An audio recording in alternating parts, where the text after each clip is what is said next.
2, 1. We're on. And good morning, good evening, good night, wherever you are in podcast land. Brendan Cunningham, the real estate doctor for the Real Realtors. Yep. Who's this guy? That's not Paul. What do you want? He's the other real realtor. And together we are Those those real estate guys. Okay, we're going to talk and give you the real story. So what do you hear? What do you say? Yeah, so I mean, right now it's still real busy in Western New York. So a lot of multiple offers, like we've mentioned on previous shows. It is like a second spring right We now. talked about the myths last week. We're Yeah, going to the sort myths. of touch a little bit on some more myths out there. But Yep. yeah, so things are business as usual here. Yeah. Rest of the countries, there's some flux areas. Yep. Florida's in a state of flux. Certain parts of Texas, San Antonio, California, for different reasons. So when we talk about things, we have to always be cognizant of separating local from national. Yep. Okay, because they're different. Vastly. Locally, we're having Indian summer. Yeah. Can we say that? Yeah. Is that still Yep. politically correct? Yep. I don't know, but that's what it is. Yeah, it's warm. And because of that, I have a terrible cold. So I'm going to try and get through this. Yeah, we have a lot of things going on. Events. We have an event on Friday, which is our agents helping agents, collaboration over competition at Riverworks. Riverworks, which is downtown, one of the cooler facilities in Western New York. And this is open to agents. They don't have to be EXP agents. And the theory is, since our culture is based on collaboration, we want to collaborate with people that aren't necessarily in our organization, because we believe that if we help them, they will help us, and all boats will rise with the tide. And we can all better help our clients. It makes it better and easier for us to serve you, the consumers that are out there. If you're looking to buy and sell. So that's the first time that anyone's held an event like this. No one's ever done it. Nope. Okay. So we're excited. And yeah, and it's, again, it's a big piece of our culture, that sense of collaboration. And we love working with great agents. We love it. Yeah. And even if they're not necessarily on our team, as long as they're good agents, we respect that. Yeah. Absolutely. I'm not crazy about not such good agents. Yeah, no. But this event, hopefully some of those not good agents go to, and it levels and maybe them up they a little learn bit. something. Maybe they learn something. Yep. One of the things I've often sort of chuckled at is when people want to sell their houses on their own, we call them for sale by owners.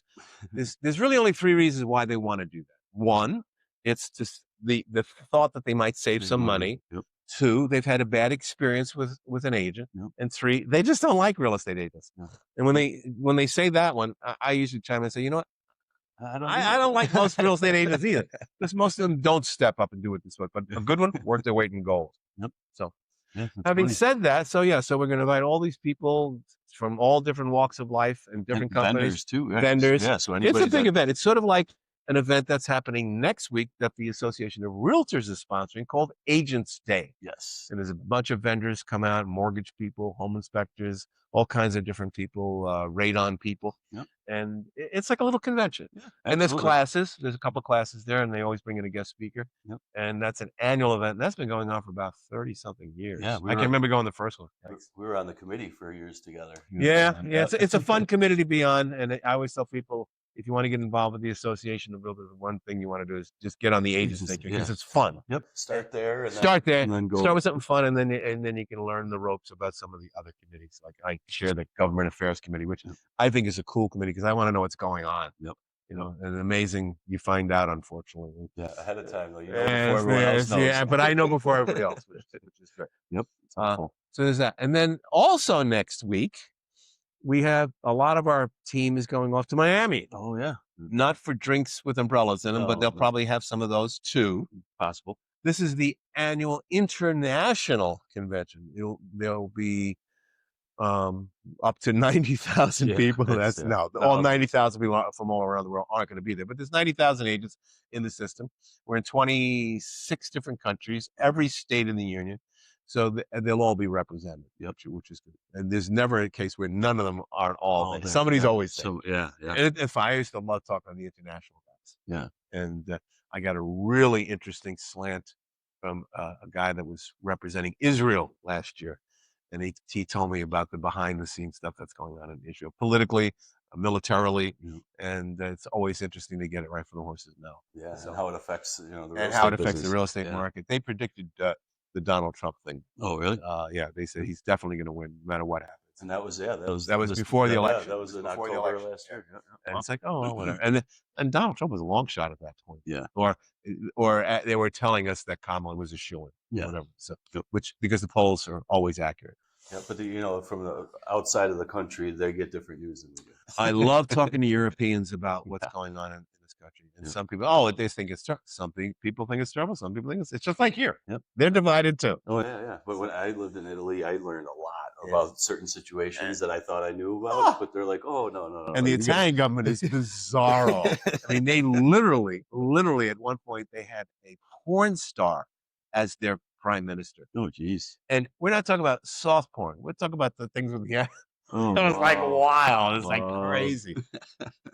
But yeah, it's fascinating. cultures, different cultures. Cultures, yeah. So, and speaking of cultures, one of the things, I say, so what do you hear? What do you say? It's an old expression, a New York City expression. What do you hear? What do you say? Yeah. What do you hear? What do you say is an interesting expression because what we hear and what we say affects so many things, believe it or not. One of the things we talked about, and I mentioned it to you before we started the show today. Wow, I'm still seeing this number out there, and it's very disturbing. Now, we're not seeing it here. No. Doesn't mean it can't happen here, but 21% went up from 21% of places of transactions in places like Florida, those flux states. Yep. Buyers are just changing their minds. Yeah. I want out of the deal. Yep. Boom. And they'll find a way to get out. All right. So that's better than 1 in 5. Yep. Not good. No. So let's think about that. If you hear that out in podcast land. Yeah. Does it affect your behavior? Well, maybe it might, because when you go to buy your house, that's going to be like that earworm in the back. Yeah. So what do I do to make my offer that much more acceptable? Because the seller may have heard the same thing. Yep. And he's thinking, well, I got to really tie this thing up. Yep. I'm going to look for the cleanest transaction that I can find with the fewest possibilities of someone saying, yeah, I don't want to buy this because Venus is in retrograde. Yeah. Or because whatever, some goofy reason. And it usually comes down to buyer's remorse. Yes. And that's a thing. That's a real thing. Yeah, it's always been. Yep. Always been. And that probably has never, but yeah. And I think in multiple offer situations, it is a little bit higher of a likelihood with the buyer's remorse, because when some agents won't do a cap on an escalation, I've seen it where just refuse. It's not in their pay grade. Yeah. They're not supposed to do it. Yeah. I'm just not accepting. Well, A, because you probably don't know how to do them. Yes. And B, you probably screwed one up or maybe screwed two up. But it's just not part of what you do. Yeah. You present the offers as written. That's what you should be doing. Absolutely. And let whomever, meaning the seller or their attorney, figure it out after that. Yep. If they don't want to do it. Exactly. But and the escalation clause is one of those things that contributes to this buyer's remorse thing. Absolutely. And it's one of the reasons why some agents say, well, I don't want to even entertain it. An escalation clause because so many of them people change their minds. Why do they change their mind? Because this is what typically happens with some of those people that change their minds in the escalation clause. They've put in offers unsuccessfully, maybe 3, maybe 4. They're getting really frustrated, so they put a big escalation clause in there. They'll go, I'm not going to lose this. We saw one the other day with $700,000 over the asking price. $700,000. I'm not going to lose. So at some point, the person that's going, $680,000 over the asking price is saying, this is nuts, man. Yeah. I'm out of this thing. Yeah. They will pull the plug because they say, I acted emotionally. Yep. So just be really aware of that thing that's out there. It hasn't really impacted us a lot, but it will. Yeah. But it will. Eventually. And eventually, absolutely. So let's look at ways you can clean up your act a little bit. Okay. Right. And maybe avoid that. One of the ways that people typically will use to get out of a deal is they'll use the home inspection. Attorney approval would be the first way. Which is mandatory in New York State. It's not mandatory in all states, but it's a good thing. But that would be the first time you could get out, is just say, nope, I disapprove. Get me out. Get me out. And that's why some buyers will actually do this. I call it sending out multiple torpedoes. They'll put in 2 offers on 2 different properties at the same time. And what if they both get accepted? Well, I'll just have the attorney kill one. Okay, I'll pick the better deal. That's happening. That's legit. It's legal. It might piss people off. Absolutely. Sometimes sellers, agents get a little annoyed with you when you do that, but they can't prevent it. You're not breaking any laws. it's a little aggressive. Yes, Okay. absolutely. And you can be under contract on two properties as long as you can pay for both properties at the same time. That's You right. know, so If there are that's your ways. intention, yeah. Yes. Yep. But in theory, Yeah, it doesn't work out it's that way usually. yeah. But we have that thing contributing to the people changing their minds. Yep. Um, the thing with the home inspection is when do you need a home inspection? That's really the question. Do you need one is a question, but when do you need one? I don't need one. Yeah. See, I can look at a property and know whether I want to buy it or not. Mm-hmm. I can look at a horizontal crack versus a vertical crack, tell which one's better. And I know what I'm willing to do and what I'm not willing to do. I don't know why a lot of buyers aren't, at least at that level, where they're willing to recognize what they're willing to do. Yeah. Yep. And if you're buying a house and using a home inspection because you want to get the house perfect, you have just barked up the wrong tree. Even new builds aren't perfect. Even the new builds aren't perfect. Yeah. Even the new builds, which is why new builds have a little procedure where they'll give you what they call a punch list. Punch list, yep. Just before you close, when you do your final walkthrough or whatever, you go through and you say there's a couple of nail pops here because it always happens. The best builder, it's going to happen. Yep. Things settle. And things settle, and they'll address them. Yep. But yeah, so the home inspection, the best and easiest way to avoid blowback is have the inspection done before you do the contract. Yeah.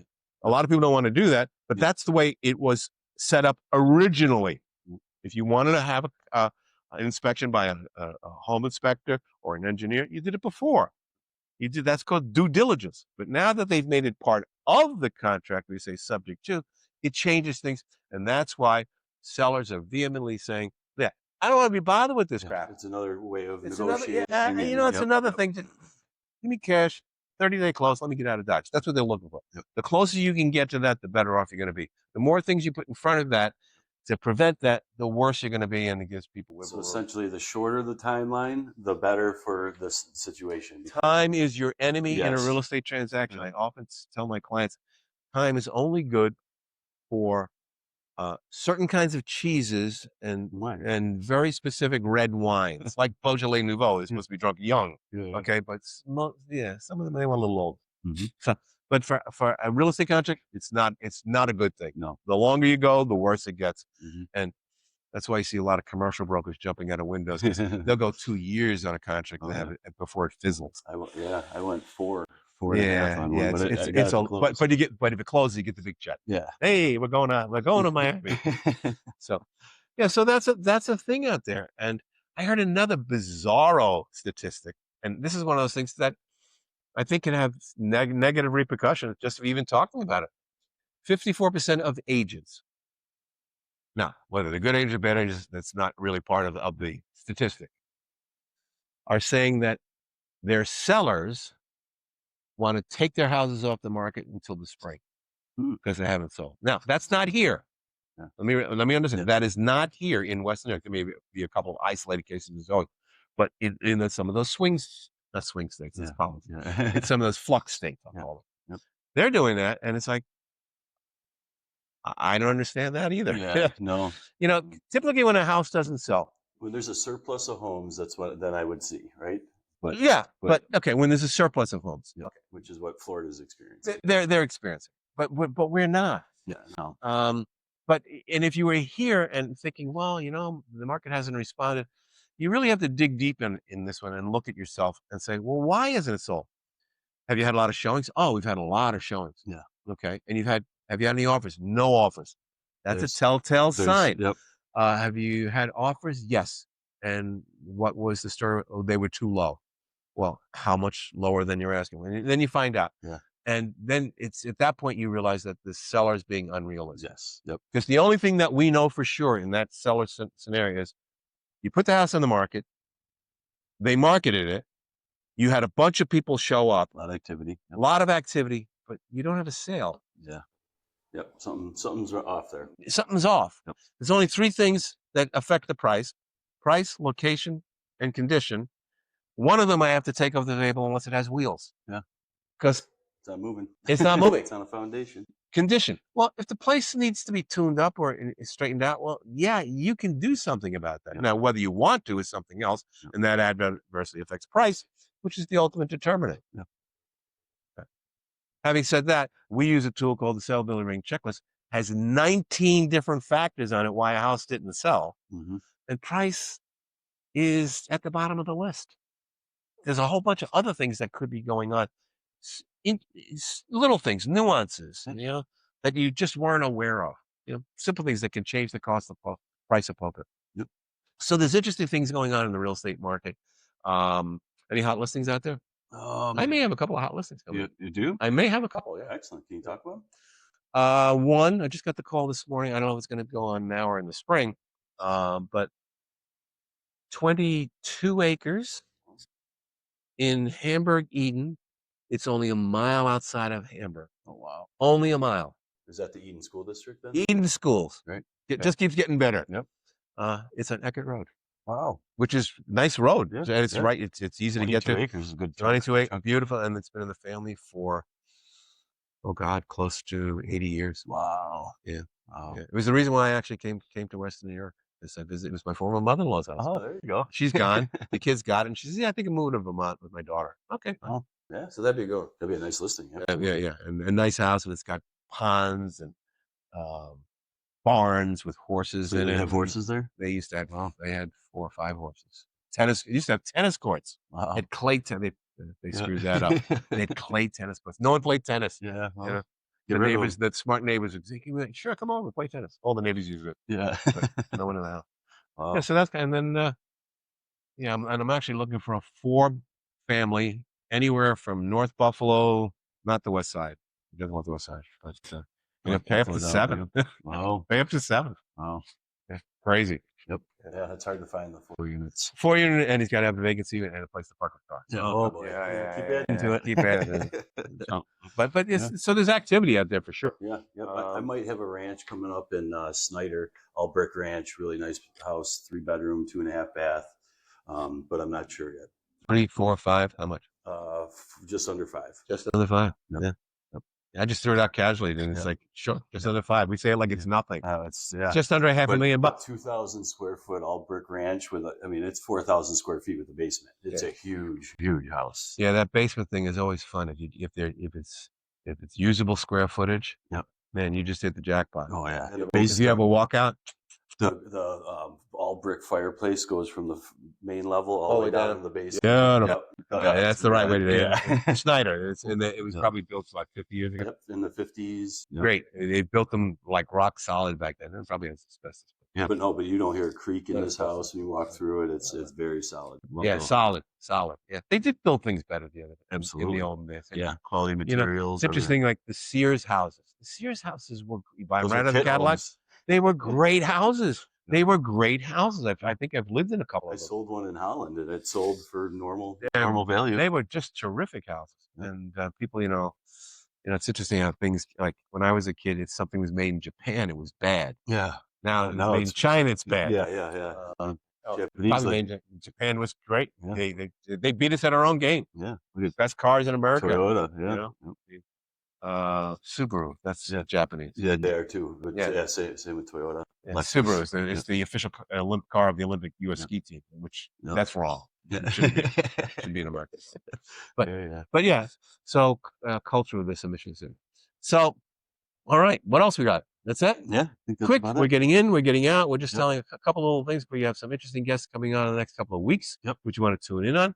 And we have an interesting mayoral contest coming up. God only knows what's going to go on with that. That'd be interesting. And if you have any myths or anything that you might be questioning, you can ask the question of the week. Yeah, we'd love to bring it up. And we don't have to necessarily. This came in from Sid Gluck, who's very angry. We can do that if you want. Unanimous. Yes, you can be anonymous. Yeah. Anonymous, whatever. Yes, rhinoceros. You can be a rhinoceros or anonymous. Yeah. So, all right. So thank you for tuning in. Please like, follow, subscribe. Let us know if we can address anything. Like Matt Paul says, you do that because together we are those realtors. Guys. Thank you.